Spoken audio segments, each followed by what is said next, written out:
Hoops halftime report. Your Indiana Hoosiers currently up 52 to 42. 52 points in the first half for Indiana. By the way, if you're wondering why, different background. Had some sprinkler people over earlier today. They cut my internet line. So I'm doing this off my phone. I'm having to tether my computer off my phone. It's kind of a crazy thing here. So anyway, Andy's going to be with you on the post-game show. Ryan and Coach are going to be there. I won't be there. But I figured I could at least do the halftime report. And what a half that was. My wife just walked out. I told her we had 50 points. She said, why don't you try and save some of those for the next game? Which is a great point considering what we've done offensively, but we just got to win this one. So however many points it takes, because frankly our defense hasn't been that good. So it's a good thing that we have scored 52 points. And we'll get to the defense here in a second. But offensively, that was a thing of beauty. Now, Illinois is not playing good defense. Let's get that out of the way right now. When Illinois is playing good defense, they are typically forcing turnovers, and they're also playing physical and fouling and sending teams to the free throw line. We've only taken 2 free throws. We've only turned it over 2 times. You know, Brad Underwood had to switch to a zone at one point. So they are not doing the things that they want to do defensively. But a big part of that is us, and I'm really impressed with what Indiana is doing offensively. I mean, the offensive balance. We've got Juwan with 11, Rob with 9, Romeo with 9, Deron has 7, Justin has 4. I mean, up and down, pretty much everyone who has played, except for Zach McRoberts, has scored. And it's because the ball is moving, players are moving, everyone is active.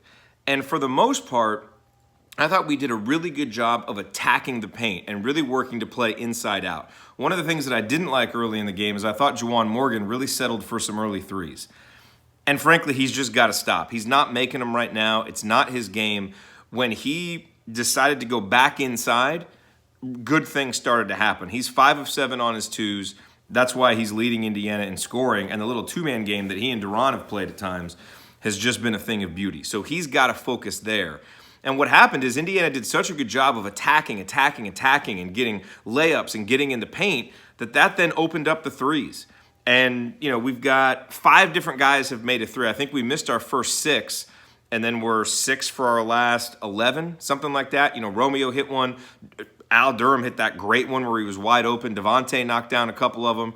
And all of those were good shots. And those should be the guys who are taking three-pointers. That was really good. So offensively, you know, and then the 12 assists on 22 made field goals, that's solid too.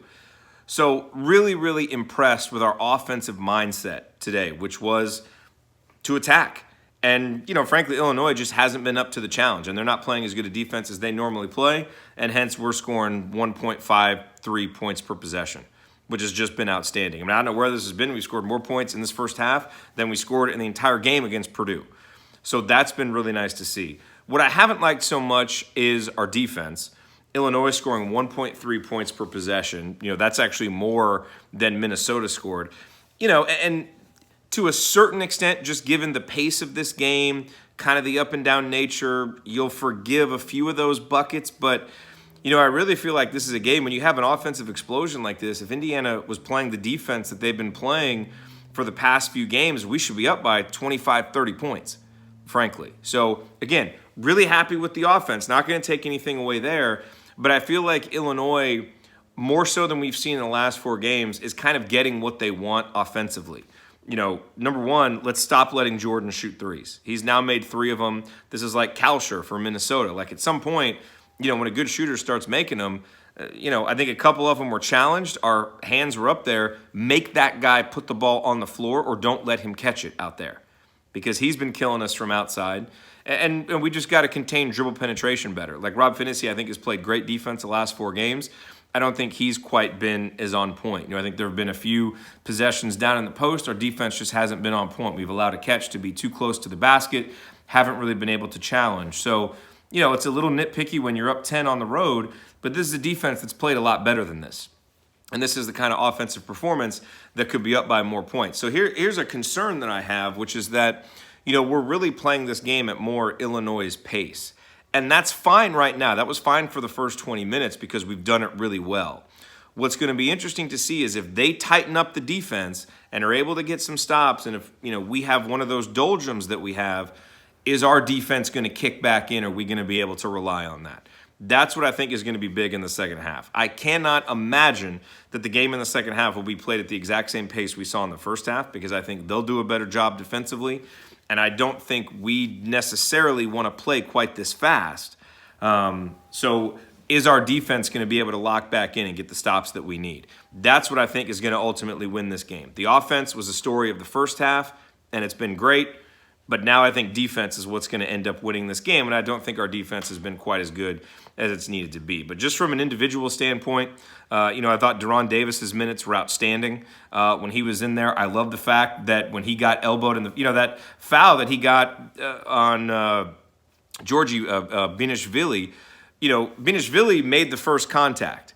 And Deron kind of got back in there and, overdid it, got a little overly emotional. But I'm glad he went, right back at him. That's the kind of attitude that we need. It's nice to see from Deron. I thought Devontae Green really provided some nice minutes out there, some confidence. Dished out 4 assists, had some really good passes inside. And that's going to be there. The other thing that I want to see more in the second half is I really thought that early in the game, Romeo did a nice job of being really aggressive. This is a good matchup for him, and I'd like to see more of that. In the first game against Illinois, we really just put him up, gave him the ball and let him go. And I think, we should see more of that in the second half. Not that it's the only thing that we can do, because Rob's done a nice job and the offense has been much more balanced. But I think this is the kind of game where Romeo can be a closer, because I think they will foul more. He's our best free throw shooter. He's our best player at getting to the basket. I think if he scores 20 points in this game, which means he gets 11 plus in the second half, if you tell me right now that's going to happen, I think we're going to win. And I think he might even get more than that, because I think those opportunities are going to be there for him. So, look, offensively, that's what it can look like. That is what it can look like. Great spacing, great movement, great shooting. The team looked confident. That was a thing of beauty. But I think what's going to win this game for us is what's kept us in the game the last 4 and won us the last 2, which is our defense. It wasn't very good in the first half. I think it can be better in the second half. And I think if we do that and get back to playing the kind of defense we're used to playing, we can win this game by 15, 20 points. If we don't, I do think at some point our offense will struggle a little bit, and then you've got a tight game all the way to the end. So very, very excited about that half. Love what I saw from the guys. My biggest fear was that we would come out and, kind of have one of those slow starts, and we didn't have that. I mean, the guys are engaged, they're playing hard, they're playing active. Now let's see if we can get back to some of the attention to detail on defense that we didn't quite have in that first half. And if we do, we're going to get a hugely important win here in Champaign, and maybe even get it comfortably. Can't believe I'm saying that, but if we don't, it's going to be a dogfight until the end. So we will see. But thank you for joining me on the Halftime Report. Hopefully it wasn't too choppy. Hopefully you're able to see it. Again, Andy will be hosting the post-game show. Ryan will be there. Coach Tonsoni will be there. It is National Cereal Day, so make sure that you wish Ryan a happy National Cereal Day. And I won't see you guys in the post-game show, but they will. And I'll talk to you guys Sunday after IU Rutgers. See y'all then. Thanks for being here.